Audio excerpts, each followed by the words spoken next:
Halo teman-teman, jadi ada nasabah kemarin minta pendapat sama saya. Dia bertanya tentang prospek Bukalapak. Oke, jadi eh,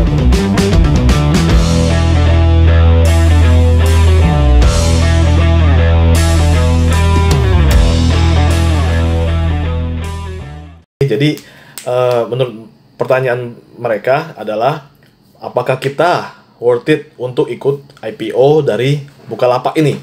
Ya. Nah, sebelum lebih jauh, kita perlu tahu bahwa histori dari Bukalapak sendiri. Perusahaan Bukalapak ini itu seperti apa? Oke. Jadi sebelum itu kita harus tahu dulu perusahaan Bukalapak yang akan IPO nanti di BJ ya, di BI di tanggal 29 Juli 2021, berarti bulan depan. Nah, itu akan segera melantai dengan ticker kode ya BUKA, jadi buka.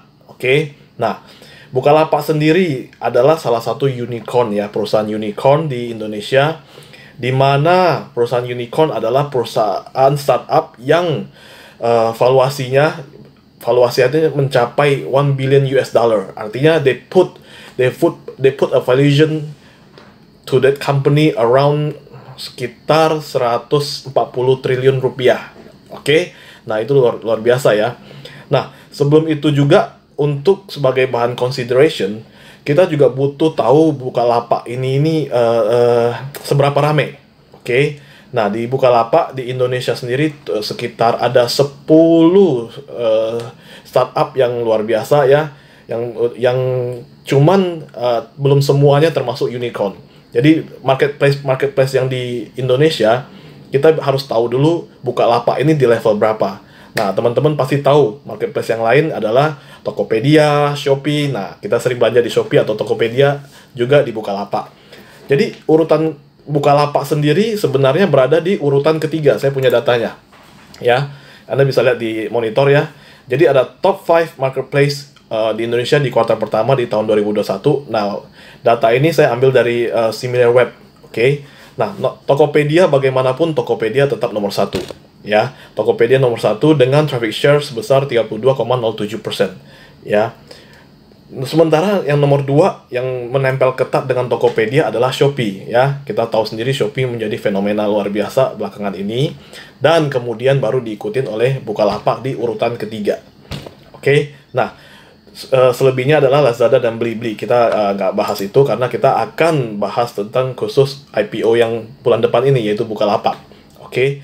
Nah, sebenarnya sebagai seorang investor ataupun traders ya, apalagi saya terutama ya yang berada di jalur technical analysis, untuk perusahaan-perusahaan yang baru atau akan segera IPO itu kita nggak beli.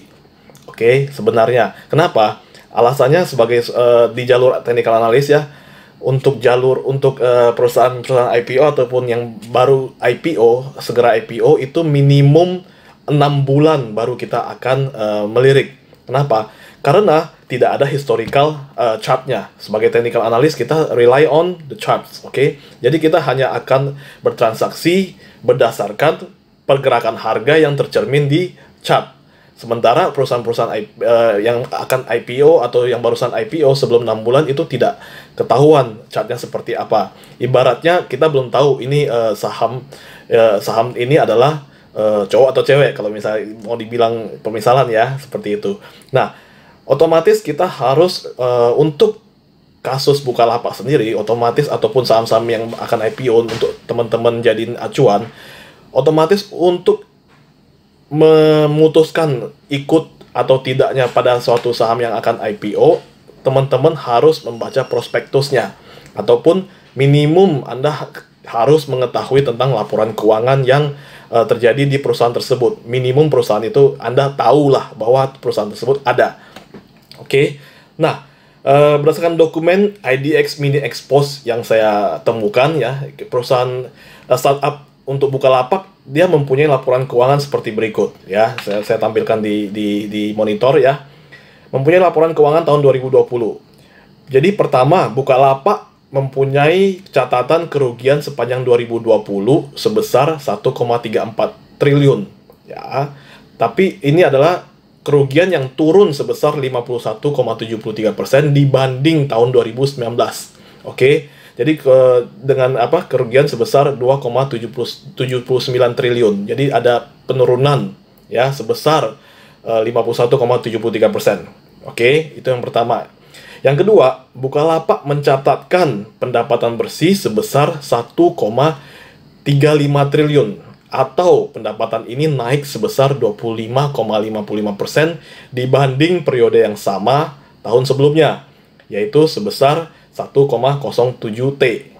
Oke, jadi terjadi kenaikan dari 1,07 menjadi 1,35, naik 25,5%. Ya, pendapatan bersih. Kemudian yang ketiga, ya, Bukalapak juga mencatatkan kerugian dari operasional. Jadi operasionalnya masih rugi ya untuk tahun 2020 ini sebesar 1,83 T ya, atau turun dibanding periode yang sama tahun sebelumnya, yaitu sebesar 2,84 T. Jadi sebenarnya meskipun mencatatkan kerugian operasional, tapi sebenarnya kerugian operasionalnya turun daripada tahun sebelumnya. Oke. Kemudian perusahaan juga mencatatkan beban penjualan dan pemasaran, ya, biaya penjualan dan pemasaran sebesar 1,51 T, atau turun juga, ya, turun dibanding periode yang sama tahun sebelumnya, yaitu sebesar 2,32 T, ya. Nah, Bukalapak juga mencatatkan beban umum dan administrasi yang tercatat sebesar 1,49 T, ya, atau naik beban umum dan administrasinya naik dibanding periode tahun sebelumnya, yaitu sebesar 1,26 T, ya. Nah, jadi itu adalah data-data yang saya temukan berdasarkan dokumen IDX Mini Expose yang kita bisa jadiin acuan untuk sebagai decision, pertimbangan untuk membuat decision apakah Anda pengen ikut di IPO ini atau tidak. Oke. Nah, sebagai catatan juga, Bukalapak menggandeng underwriter-nya itu Mandiri Sekuritas, Buana Capital Sekuritas, dan Buana Sekuritas sebagai joint lead managing underwriter-nya, serta satu lagi UBS Sekuritas sebagai domestic underwriter-nya. So, jadi teman-teman jika pengen memutuskan untuk ikutan IPO-nya Bukalapak, mungkin bisa mempertimbangkan hal-hal yang saya sebutkan tadi dari laporan keuangan yang dimunculkan di tahun 2020 ini. Juga Anda bisa lihat pengalaman track record dari para underwriter-nya. Jadi biasanya underwriter tersebut bagaimana mereka mengelola saham-saham IPO yang terjadi di yang mereka handle. Oke. Nah, pertimbangan lain untuk sebagai dasar kita consider memilih Bukalapak ikut atau tidaknya di IPO, kita juga bisa mempertimbangkan bahwa Bukalapak termasuk dalam sektor teknologi. Kita tahu bahwa untuk saham-saham teknologi di IHSG itu sangat-sangat minim ya, sangat-sangat sedikit. Ya, kita bandingkan dengan di Amerika, pasar Amerika di Wall Street ya, kita tahu bahwa di Amerika itu ada Apple, ada Microsoft, ada Alibaba, ada Amazon. Nah, contoh yang paling dekat untuk IPO-nya Bukalapak ini adalah ya Alibaba dan Amazon. Kita tahu persis bahwa dua itu merupakan bidang yang mirip dan sama dengan Bukalapak. Oke. Nah, masalahnya di Indonesia itu sangat sedikit. Cuman, tahu nggak teman-teman bahwa ya semenjak pandemik ini sektor-sektor teknologi justru tumbuh yang paling pesat di antara semuanya. Ya, bahkan blue chip yang terkesan mulai lemah sekali ya, kalah jauh dengan pertumbuhan sektor teknologi ya. Sektor teknologi sendiri berdasarkan data itu tumbuh sekitar hampir 200% dari sejak awal tahun 2021 ini. Oke. Nah, ini termasuk para bank digital yang akan kita bahas di channel ini nantinya. Oke. Nah, itu untuk lokal. Untuk lokal paling jelas yang bisa kita jadiin contoh adalah saham MTEK ya, EMTK. Elang Mahkota Teknologi Tbk. Oke. Saham MTEK ini merupakan saham yang berkembang dari penyedia jasa PC doang hingga berkembang menjadi divisi yang punya 3 utama bisnis ya, solusi media, telekomunikasi, dan IT dan konektivitas ya. Divisi media ini sampai membangun infrastruktur untuk saluran televisi dan banyak dah. Pokoknya MTech ini luar biasa berkembang sampai begitu besarnya ya. Dan kalau misalnya kita lihat di chart ya, bahwa MTech ini chartnya sudah naik dari Januari 2020 itu dari 400 hingga video ini dibikin itu senilai 2.550. Nah, ini adalah contoh mungkin jadi acuan ya, bahwa saham-saham teknologi salah satunya MTech dan nantinya akan disusul oleh Bukalapak. Oke, nantinya ya sebagai acuan juga ya, pada akhirnya kedepannya itu saham-saham teknologi atau saham-saham startup ya, itu akan memberi kontribusi yang besar ya, akan memberi kontribusi yang besar terhadap kapitalisasi IHSG ya. Dengan perusahaan teknologi yang tercatat di IHSG sekarang ini aja, itu tampak sebelum adanya saham-saham startup nantinya seperti Bukalapak atau Goto yang akan IPO juga nantinya ya, itu sekarang aja kapitalisasinya sekitar 318 triliun ya. Nilai itu kira-kira 3% dari kapitalisasi IHSG. Nah, jika digabung nantinya Bukalapak, Goto udah mulai IPO, kontribusinya mungkin kapitalisasi mereka akan mencapai 10% dari IHSG. Jadi ini adalah namanya disruptif ya. Jadi mungkin dulu yang cara kita bertransaksi di IHSG dengan mengandalkan blue chipnya mungkin akan tergeser kalau menurut saya nantinya ya. Saham-saham konvensional mungkin akan mulai ditinggalkan. Para investor, fund manager mungkin akan melirik ke saham-saham teknologi seperti saham-saham startup yang akan IPO ini. Oke, jadi itu mungkin bisa jadiin sebagai salah satu consideration ya, di mana jika nantinya mulai IPO dan mencapai kapitalisasi 10%, mungkin Anda harus mulai consider mengalokasikan portfolio kita ke sektor teknologi. Oke.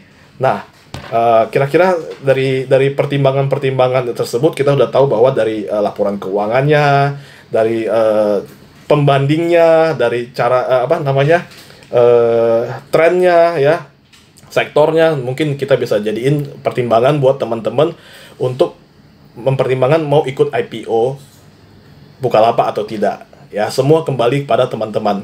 Tapi ya seperti saya bilang tadi, sebagai analis ataupun sebagai traders yang berpegangan pada technical analysis ya, metode technical analysis, mungkin ada baiknya Anda menunggu. Tapi jika Anda memang yakin dengan prospektus dari Bukalapak, silahkan Anda menggunakan pertimbangan yang tadi saya sebutkan untuk sebagai acuan ikut atau tidaknya di IPO. Tentunya teman-teman, ada satu pertimbangan lagi yang ya jangan dipertimbangkan.